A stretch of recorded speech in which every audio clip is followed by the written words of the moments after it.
Well, hello, everybody. Welcome to Relationship Matters, Empowering Conversations. I'm really excited for today. We're going to jump into a really under talked about subject, maybe because it's a bit scary for some people to actually admit to or talk about, but we're certainly going to talk about it, go into depth with my guest today. But I just want to remind you, I started this podcast to, because I believe that we're in a critical time in society and in time where relationships are under attack, where relationships are being wounded and hurt. And of course, I have a passion to see families have healthy relationships, to see organizations have healthy relationships. And so I started this because I felt like there was a missing part out there in terms of just conversations about relationships with experts, but also real people. And of course, real people are experts and experts are real people. And just to be able to have maybe some of those harder subjects that you're not going to talk about around a coffee table or around other places, and then be able to just give you some real practical tips and whatnot. And so I'm really excited that you've joined me. I really ask you, if you haven't yet, to subscribe wherever you might be watching or listening on this. Just subscribe and like and share, because it really helps get these conversations out there. And I get so much positive feedback from the people that do listen and watch. And so, yeah, I encourage you to do that. So on to my guest today, Kori. It's so good to have you. This is Kori Salazar, and a bold heart mentor, writer, author, and speaker. Kori has been coaching, teaching, and writing on personal, relational, and spiritual growth and communication for over 20 years. That's a lot of experience. Her fascination with relationships, human behavior, and language led her to earn a BA in psychology and her MA in international communication. Her love of adventure led her to several multi-country solo overseas trips, to living and working abroad for close to 3 years. In her work as a bold heart mentor, she guides women who wrestle with insecurity and self-doubt to learn to thrive in the divine relationship so that they can experience more fulfillment, love, freedom, and joy. Her work focuses on relational, personal, and spiritual transformation, one-on-one and through retreats. Kori, that is quite a mouthful, and it's quite a resume. And I'm just so glad to have you. Welcome. Why don't you just tell everybody just a little bit more about what you'd like to say about yourself, and then we're going to dive into our subject today. Perfect. Yes. So obviously, we teach what we most need to learn. So I grew up, with a, pretty unstable childhood and a lot of insecurities and seeking, validation in all the wrong places. And a lot of times that was in relationships, and men particularly, because they, had an absent father. So through my path of healing and transformation, started studying psychology and then went into coaching and just kept wanting to grow more and more. And eventually, that led to a deepening my relationship with God, which really was, sort of the crown on the cake. I don't know if that's the right term, but really that's what led, my heart to even want to serve even more, because I saw all the pain that I had gone through and knew if I had had someone that could have guided me, just how many years I could have saved and how much, pain and heartache I could have maybe at least gotten over more quickly. It just was really pressed on my heart that I needed to do this work and to help other women just be able to wrestle with those inner securities and insecurities, and just the doubt that kind of is always lingering, like, are they good enough? And kind of chasing that sense of self through, a lot of times through men. And then how to really overcome that and become really secure in who they are and who God says they are. And really, that's when you experience the most freedom and joy and peace and just love like you've never experienced before. So, yeah, it's such an important subject. I see it in my work all the time, and it seems to be the real pandemic is insecurity, not just in women and men too, but it presents differently. And so I just find that your work is just so important because, my vision statement is to reveal the value every person possesses and reveal the value of God to every person. And I just have met so many women lately who don't know how valuable they are, who don't understand how precious they are, and that they deserve to be treated as such. And of course, I have a wife, 3 kids, but 2 daughters, and 2 grandkids, but 1 granddaughter. So I really, this is a subject close to my heart that we're going to talk about today, and where we're going to kind of go, and we can go wherever we want the conversation takes us, but where we're going to start here is how damaging codependency is in relationships. And you kind of hit on it right in your introduction there. I believe it comes from an insecurity, but Right. maybe you could just give us some definition of what codependency is and maybe what it looks like within a relationship, and then we'll move from there into how to break it. Absolutely. Yeah. So, I mean, it's hard. I think many people experience this because, of course, as a child, you are dependent on other people for your survival. So it's inherent that, if you don't start to grow a secure relationship with your parents, that insecurity and that dependence will start to grow in you. And it manifests a lot of times as, performance based. Like a lot of, children want to please their parents through, good grades or athletics or having the right job or having the right relationship. So whatever that looks like, it's always thinking that you have to prove yourself and that you're not good enough just inherently as a human being. And so, especially for women, a lot of times that comes through, wanting to, and for men too, actually, wanting to have the right relationship, have the right person, have the right person, the person that looks right next to them, kind of the trophy wife, sometimes for men, and even the trophy man for women, because then they think other people will see them as more valuable because they're with this person that is successful or whatever it might be. But then with, outside of relationships, it's, that deep insecurity where your sense of self is always outside of you. So it's this instability because your relationship can change, your job can change, or you can fail a test. And so your academics can change, or if you're an athlete, you can lose a race. So it's all these things that are outside of you that you're placing a lot of value and weight on for your sense of self. And when those crash and fall, then your sense of self crashes and falls. And a lot of times this is where Right. addictions come from. Then you start to seek out alcohol, drugs, sex, social media, something to kind of heal that wound of not good Yeah. enoughness, because the things that you thought were Yeah. going to make you good enough aren't working. Right. So yeah, I could go on, but I'll stop. No, that's good. No, keep going. That's really good. It's just, I think the key point there, if I'm hearing you correctly, is like, it's when our value is determined outside of ourselves. Mhm. When we look to someone else for that value, we can actually grow a kind of codependent on that Right. validation to keep coming. And so I would guess we will do things that we would not normally do. We would put up with things we normally wouldn't put up with because we can't possibly lose that person. So it leads to that. That's what codependency is where, I can't live with you and I can't live without you. Right. Right. And I think a lot of times it does start, the codependent pattern starts in the family. So you start, like as a Mhm. kid, you start, like you even mentioned, your behavior starts to change because you notice you get more attention, maybe when you get good grades, or you get more attention when you're acting out, when you're misbehaving. And so your sense of self is still dependent on the reaction of your parents, whether they give you love or give you attention. And so you're manipulating your behavior in order to get something from your parents instead of having that sense of, I'm okay whether I'm good or bad, or I succeed or I fail.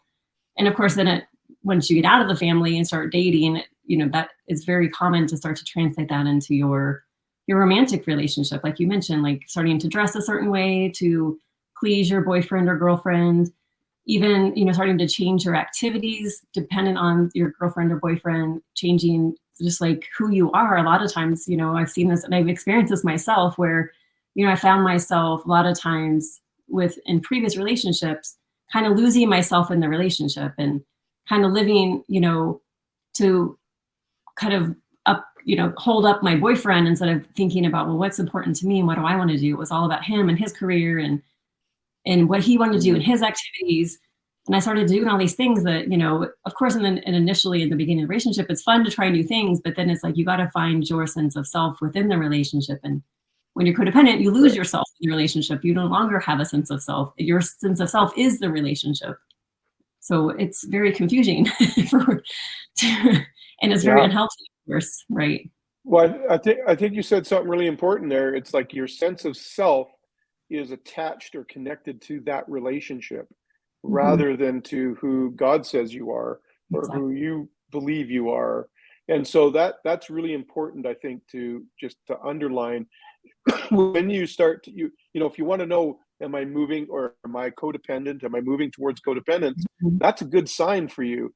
If you are sacrificing your own needs, wants, and desires for the sake of pleasing somebody so that you don't lose them, that comes from an insecure place. That could lead to like serious codependency. I'm not saying that we don't serve one another. If you love somebody, you do things that to please and to help. But I'm saying when it gets obsessive or it gets over, where you're even being mistreated and you don't, speak up because you're worried that you're going to lose that connection. And so that's where it becomes very toxic, I would imagine. Absolutely.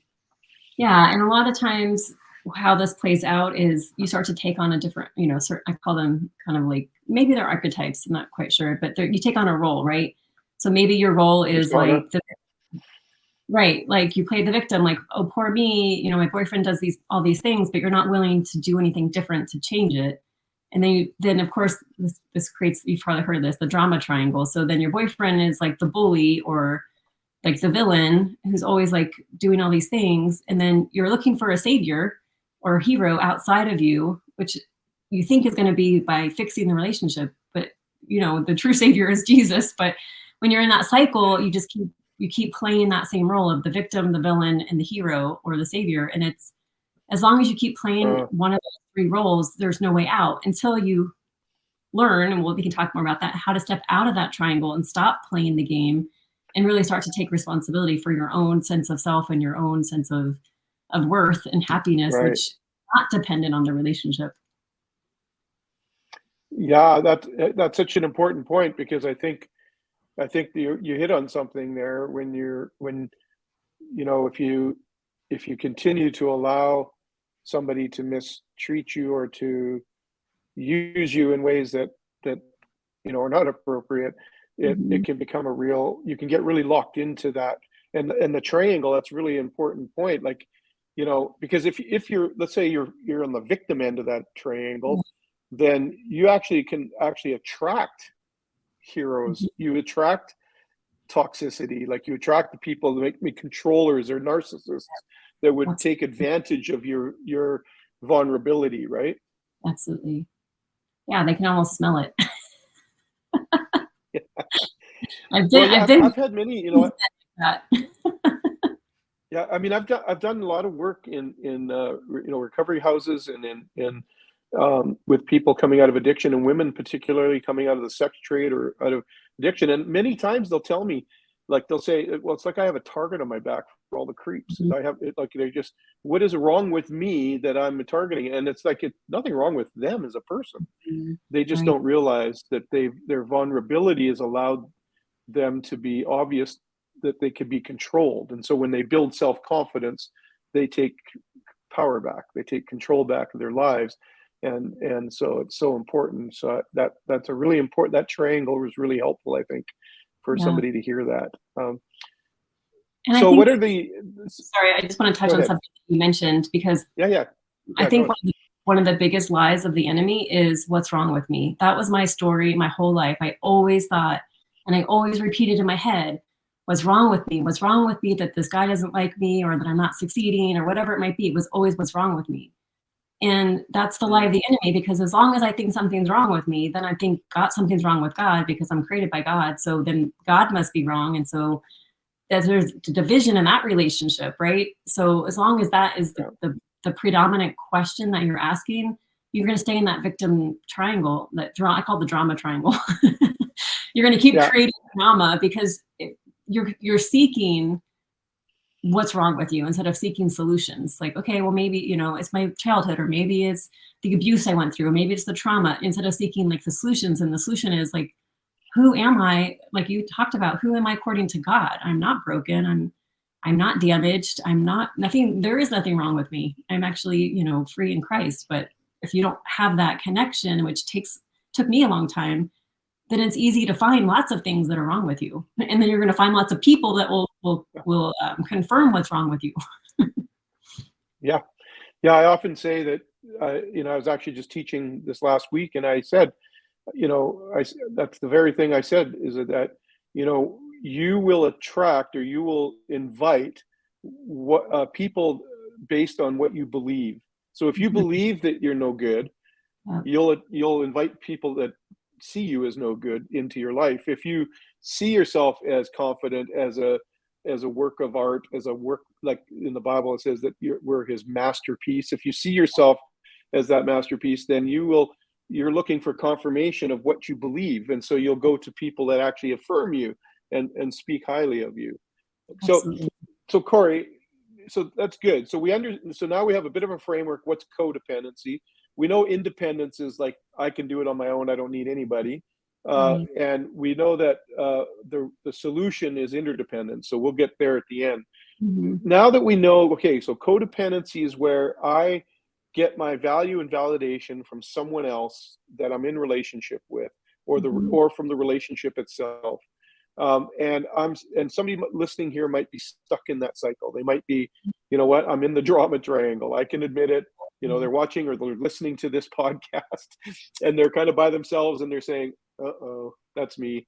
Um, Mhm. what are some of the steps that are practical? How do we break the drama triangle? How do we get out of codependency? Because part of the problem is, once you're in a codependent relationship, you're not the only participant. But what Mm. could you do if you are hearing this and you feel trapped in a codependency? What are some of the steps that they need to take? Well, the first step, I think, and it takes some time, it's not like, new age psychology, which is like, think positively and you'll be fine. The first step is Yeah, really learning to see yourself through God's eyes, and this can be really challenging, especially if you have maybe not had a relationship with God, or you have a challenging relationship with God like I did, because I had a challenging relationship with my father, and so having this kind of father drama translated into God drama.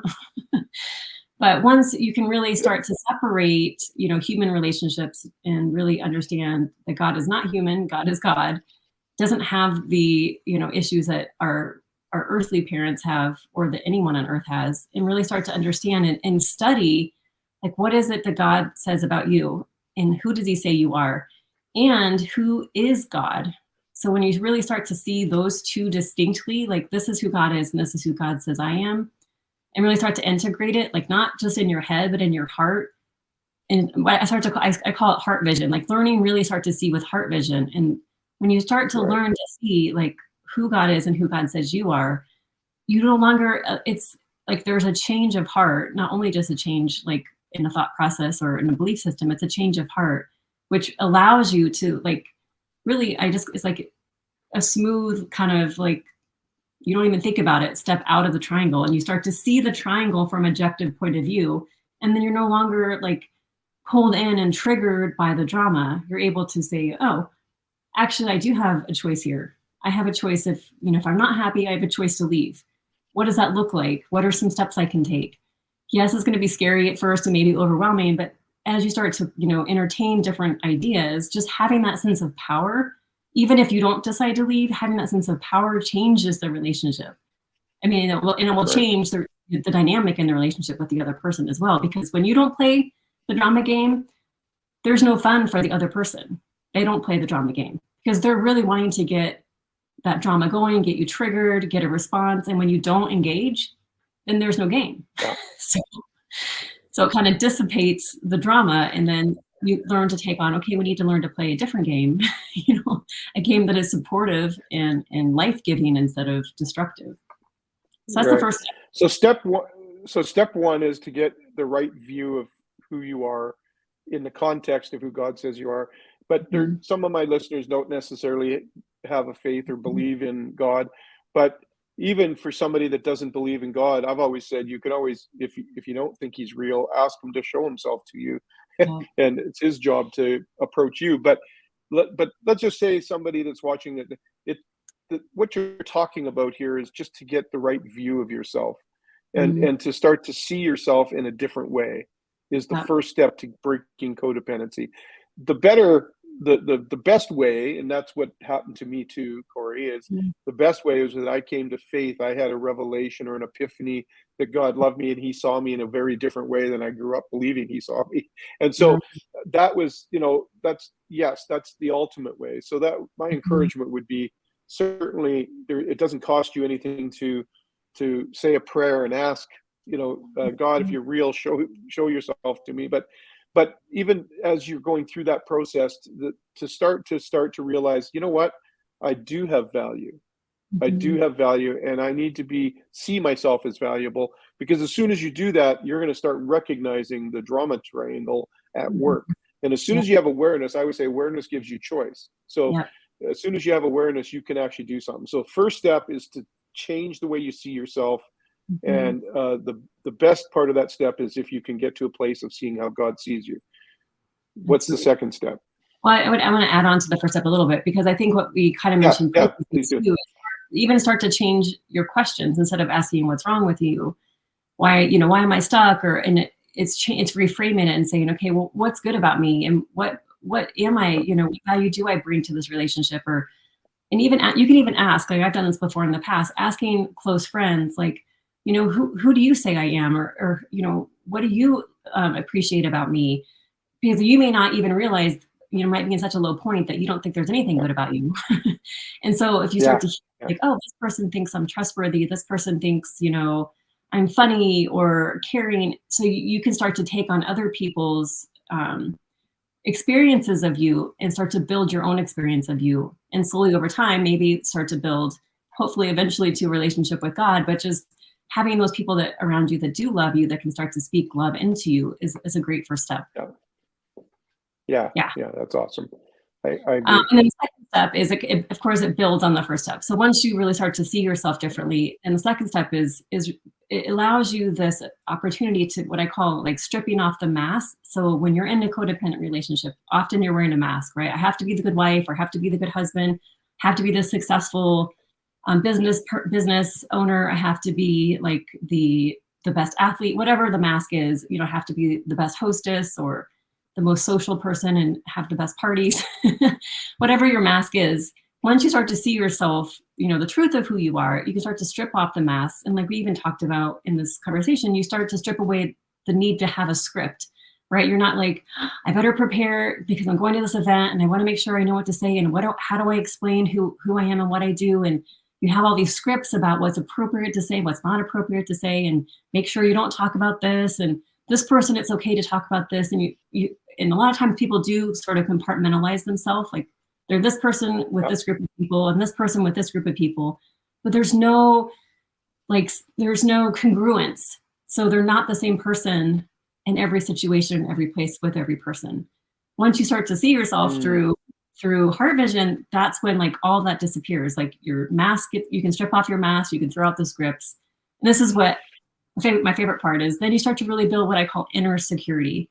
So instead of insecurity, security is coming from within. You're no longer looking outside yeah. of you, looking for that validation from the world, and from, the praise of men, or the praise of women, or the praise of your job or money or whatever it might be. It's really coming from an internal place, which is, I mean, talk about freedom. I mean, that's Yeah, I love that, by the way. Go from insecurity to inner security. What a mhm. beautiful journey that Yes, was for me. It's like the absolutely. road from insecurity to inner security is a beautiful road. It's, yes, it's got some bumps and it's got some curves, but it's well worth taking. So I really Absolutely. like that. That's a mic drop moment, Corey. So, make a note, listeners, make a note. This Tweet it is out. you're tweet it out. You're going from inter insecurity to inner security, and that's awesome. That's great. So sorry, keep going. I just wanted to. Sometimes I just want to underline some things that people say, because that was profound. Oh, good. Thank you. Yeah, it is. It is. It makes a huge difference. So then the next building, so they're kind of building blocks, right? So the next step, once you Yes. have that, the right vision, the inner security, the next step is where you start to create a new story. That's where you really start to live out, like, who you truly are. So that's where your relationships change. Like, for me too, it just completely changed, like, how I interacted with people, how I interacted with my husband, with my family, because you're no longer living this old story of being damaged or being broken or something's wrong with you or being the victim. whatever the story is that you had. For most times people have the story their whole life, right? So that story no longer holds any weight. So when you start to strip off the mask and like really see with the right vision, that's when you really start to step into a new story. And the great thing is you don't have to know what that story is. It starts to unveil itself as you walk, of course, hopefully with faith, but just even having those two first steps, even if you're not quite sure what your faith is yet, like your story is going to start to change. You're going to notice that because of your belief systems, your behavior will change naturally. It won't be this forced, I have to change my behavior, because it's your beliefs are going to impact your behavior. So your behavior naturally Yes, becomes, an expression of your beliefs. that's so good. That's so good and so true. I teach that all the time. Mhm. Yeah, Yeah. that's really good. Yeah. And I've seen just so many people like wrestling, for me too, studying psychology, and just they're all about behavior modification, and it just doesn't work. It doesn't last. It really has to come from That's right. inside first. Yeah, I always tell people, even in relationships and conflict, if you can get to the feelings and just listen to understand and hear each Mhm. other's feelings, then you can actually talk about what the thoughts are that come after those feelings, and Yeah. reframe. You use that term. I use that term a lot. You reframe what you're seeing and what you are feeling, and then the behavior takes care of itself. But when you Yes. try to change somebody else, when you try to control somebody else and change their behavior, that is actually a relationship violation. I call it a relational Yes. violation. If you try to control or change someone else, that's a violation that is hard to come back from. What you can Mhm. do is change yourself. What you can do is get a new view of yourself, start to remove the layers, the masks, the whatever. Then you will start to see differently, and you know that's a good place. So okay, so we're at step 3. Yeah, and so I mean, that's the fundamental steps, because once you start to create a new story, like you're stepping into like completely different relationship possibilities. I mean, completely the different, like possibilities for what your life is going to look like, because your life is, our life. For me, the most important thing in our life is our relationships. I was reading recently. I don't know if you have read any Neil Anderson, but one of the things that he says is everything was gone, like all your money, all your work, like everything that you built over your lifetime was gone. Are your relationships enough to sustain you? And that to me is like Yeah, that's the definition of success. Like if everything's gone, but my relationships are in place and they can sustain me, then you can build all of that back. But if you have everything's gone and you yeah. have no relationships, it's going to be really hard to just even I've survive. I've always said, you betcha, everything flows out of relationship. Yep. Yeah, Yeah. that's so Yeah. good. Yeah, Yeah. So, I mean, that's like my kind of core sort of process I lead my clients through. I have other tools that I use. Like one thing, like you even talked about, is sort of catching those negative beliefs, those negative thoughts, and really uh starting to, if it takes practice for sure, but really, if you can start to analyze them more objectively, because those are the beliefs and the thoughts that are creating the feelings, like you mentioned, which is impacting your behavior, which is creating conflict in your relationship. So once you can catch those thoughts and really start to, if you're a believer, it's like, take them into captivity to Christ. Like, what is the truth? And the truth, once you start to compare the negative thought with the truth, and, the negative thought holds no weight. The truth holds the weight. right. But as if you're, new or just are kind of exploring your faith, just it's the same thing. It's like hold the thought objectively and then compare it to, like we even talked about previously, is like, what do other people say about me? So you start to see, this is just, the lie that I'm have believed for many, many years. And what are the sort of impacts of that lie? Look at my life right now, look at my relationships right now. Okay, so what would be possible if I were to live into the truth, a different story? What would my relationships look like? What would my behavior look like? What would my life look like? And then start to play with, could I take some different actions based on this Yeah, new belief, even if you're not quite sure you totally believe it yet? And then start to have that as a practice. Like, what am I believing? yeah, What is the result of that belief? How is it impacting my relationships? What is the truth? And what would be different if I believed that truth and started to, take different actions right. and behaviors based on that truth? Yeah, I often say, don't fake it till you make it. Declare it until you believe it. Mhm. So So that's that's a great advice, Corey. I think you have to declare it over yourself in some ways, like the truth. You have to speak that over yourself. I often say your spirit needs to speak it into your soul. So Mhm. you need to speak this out loud and say, I call them I am statements. Mhm. Uh, and it's like, I am an overcomer, I am lovable. And when your brain starts to get rewired, your neuroplasticity starts to get developed towards the Mhm. truth instead of towards the lie. And that is such a freeing experience Absolutely. for somebody. Yeah, so let me throw a curveball at you. Yeah. This is great advice. Somebody's taken step 1, 2, 3, they're on 4, but their partner is not coming along. They're Mhm. still stuck in the drama triangle. They're still trying to control you. They're still trying to whatever. What are some things that you could do to help them see the new you? What are some things that you could, I imagine one of the steps has got to be to start telling people, to start saying, hey, this is my new belief, my new reality, and I want you to honor it. Invite people to respect your decision to. But what if you're stuck in that, trapped in that codependency? What are some things that they could do? Well, honestly, I don't think you need to say anything. I think your behavior speaks Oh, for good. yourself. I think once you step Excellent. out, yeah, I think once you step out of the drama triangle and your partner starts to notice, like, what is going on? Like, why did she stop criticizing me?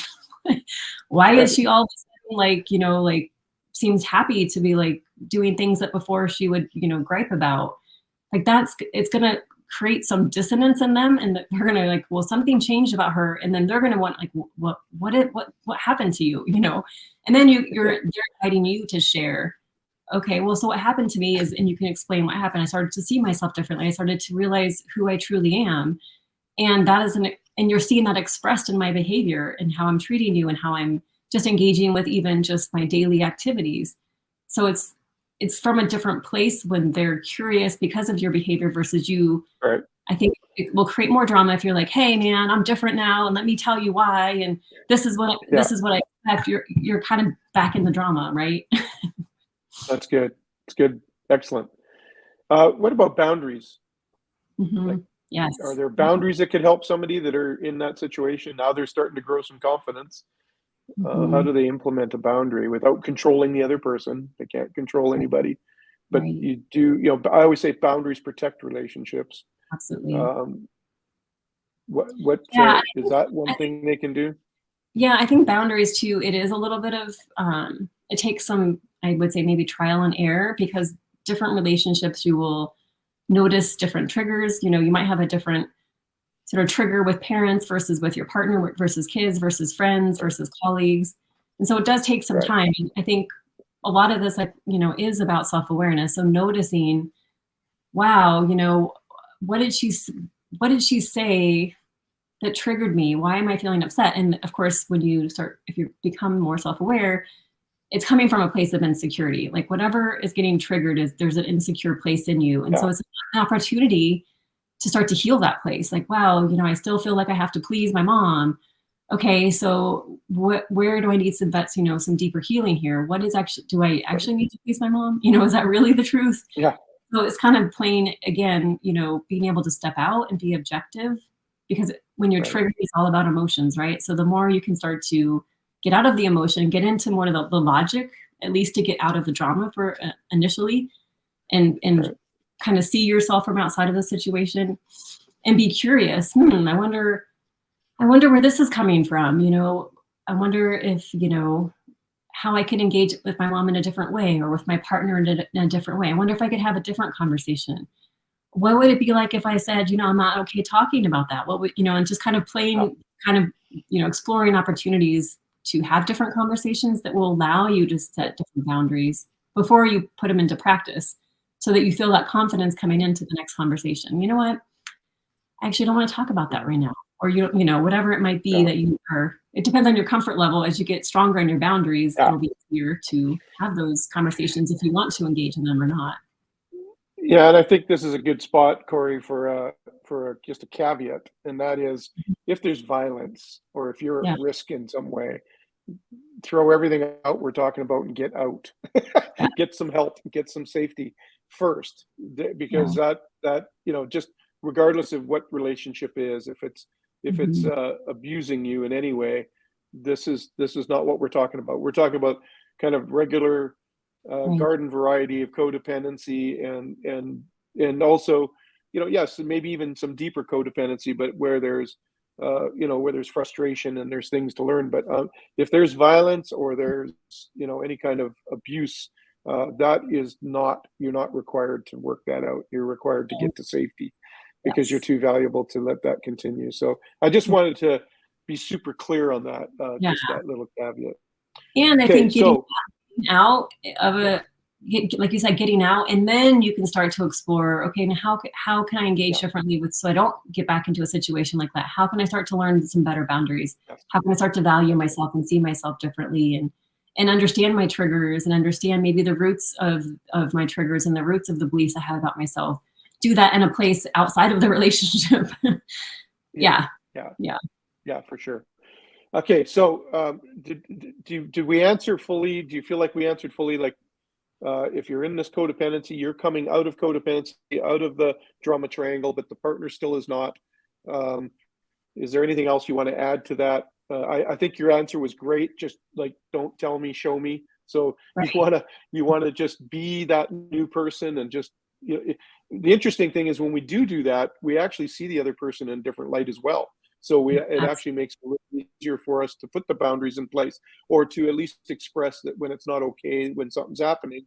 And mhm. so in itself, it could heal itself, but it also could lead you to having to put a boundary up of, like I did with a family member. I can't see you. I can't talk to you for a while until we work this out. And when you're ready, I'm here. I forgive you. I love you. But, we're going to have to wait until we're both ready to have that conversation. Totally. Is there anything else that you feel like you'd like to add to that piece before we move on to the Well, one next? thing that just came up, I kind of talked about, when we're triggered is coming from a place of insecurity, but I also want to share that the other person also is coming from a place of insecurity. If they're attacking you, Yes.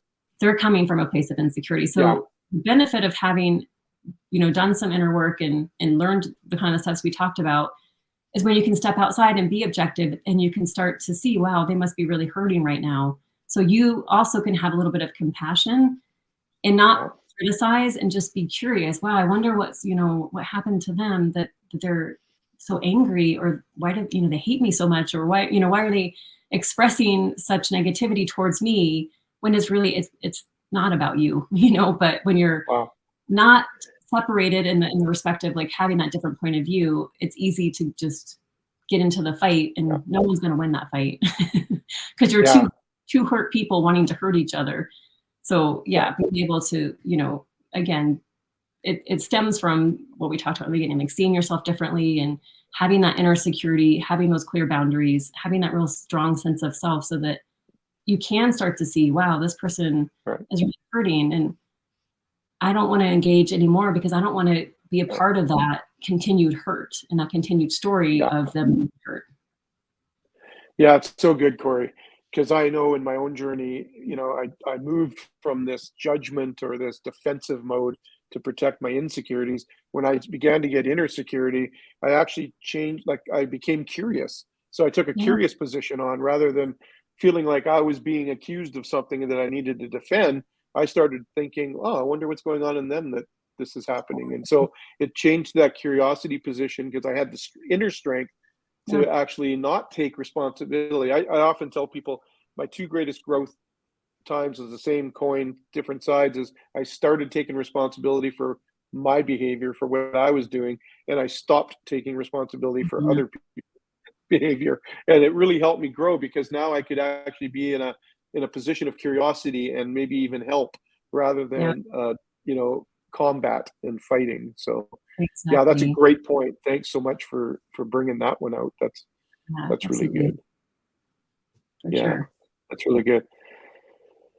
Oh, this is so good. This is such a great conversation because I don't think a lot of people know what codependency is and how it affects them and Mhm. how they see it. And like you've given us some real practical tips here today on how to overcome codependency and get it out of your life because it's so destructive to It your is. own self-worth, but also to the self-worth of anybody that you love that you're in that codependency with.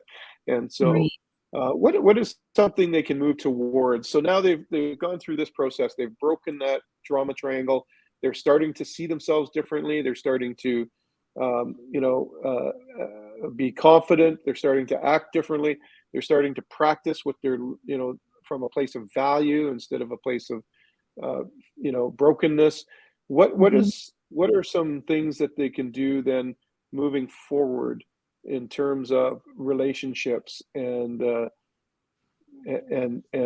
starting to now build health into them? I mean, just those steps will build health, but how do they what next proactive steps can they take to really get to a place? And I referred to it earlier. What we do want is interdependence. So Yeah. my wife is very strong, self-confident. I'm strong in self-confidence, but we choose to come together. That's interdependence. I choose to receive from her and she receives from me, and we're able to have an emotional intimacy because of that.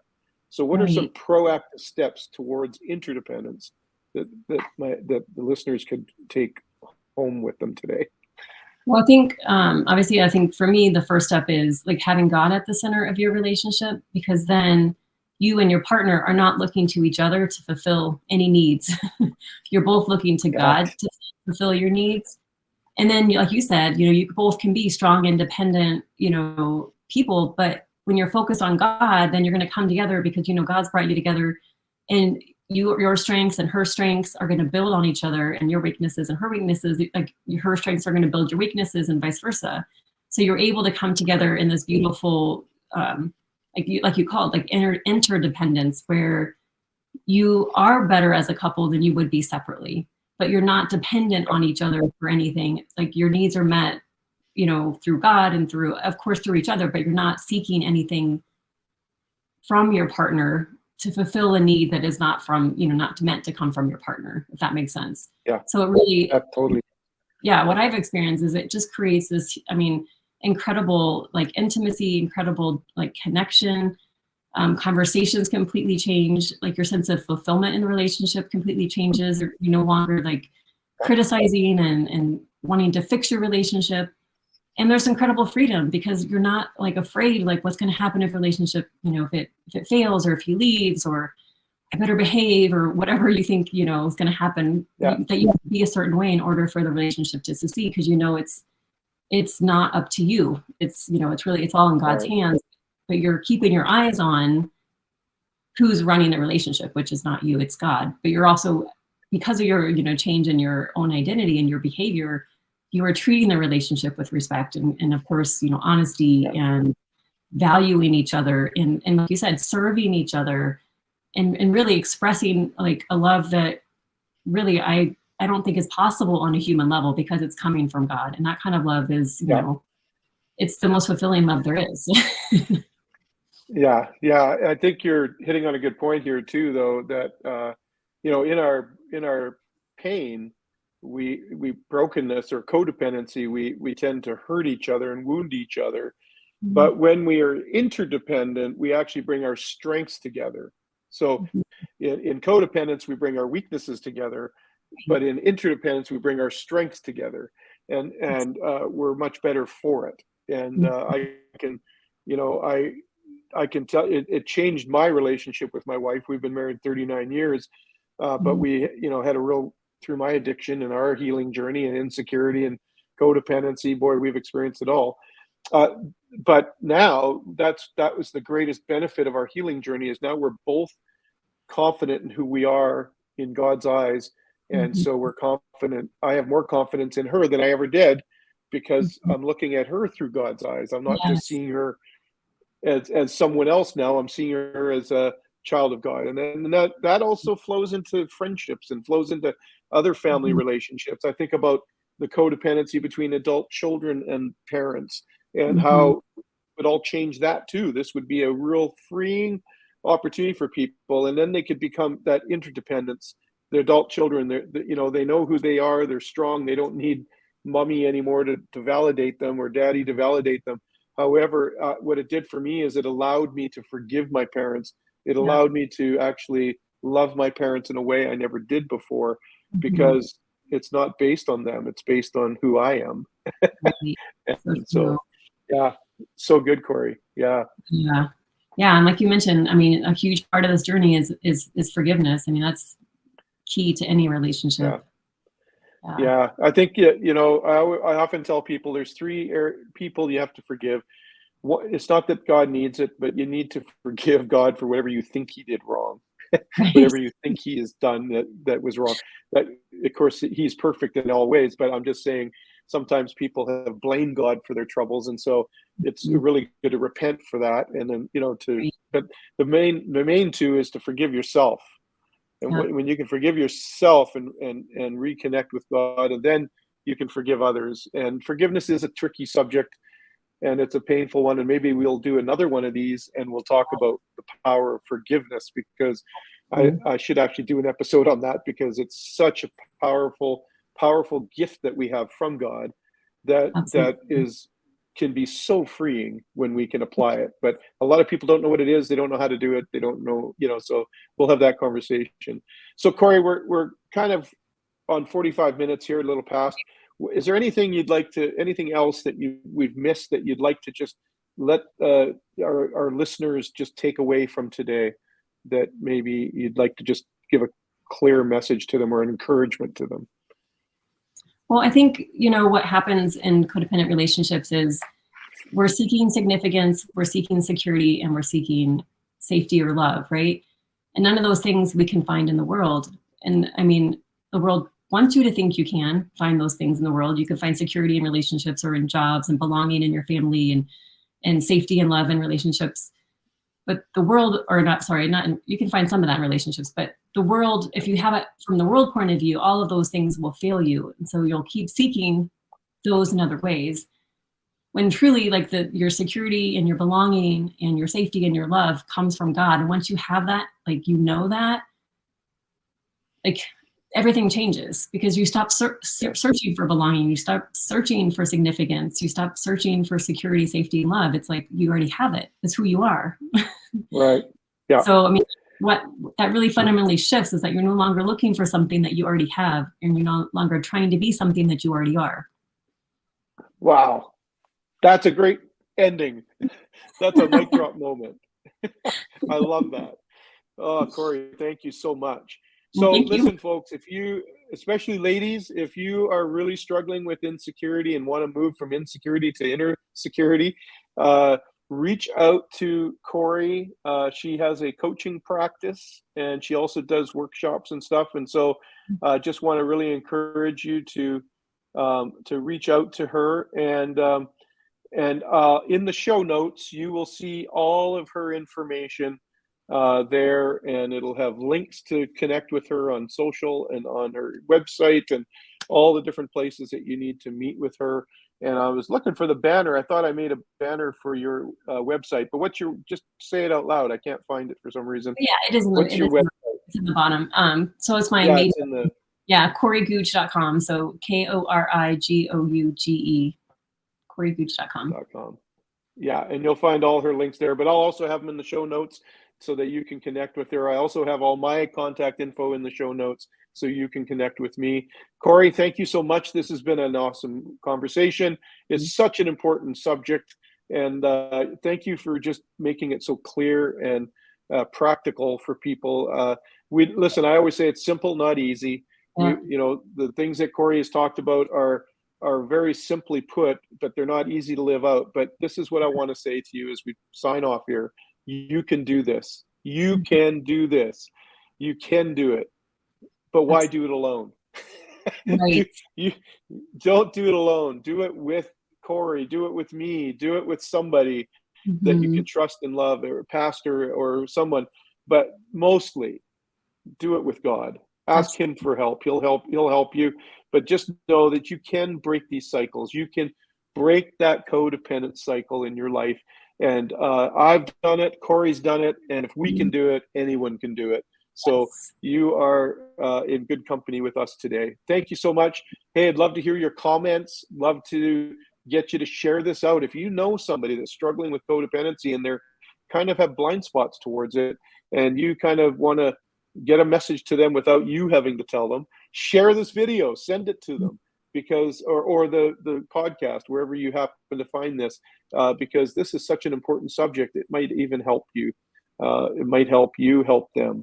And so we invite you to share this out, make comments. We'd like to hear your thoughts. What are some ways you've broken codependency? Let's keep the conversation going. And we just appreciate you. Thank you so much. Kori, thank you so much. God bless you. Appreciate you a lot. Thank you, everyone, for being here. All right. Bye. Bye.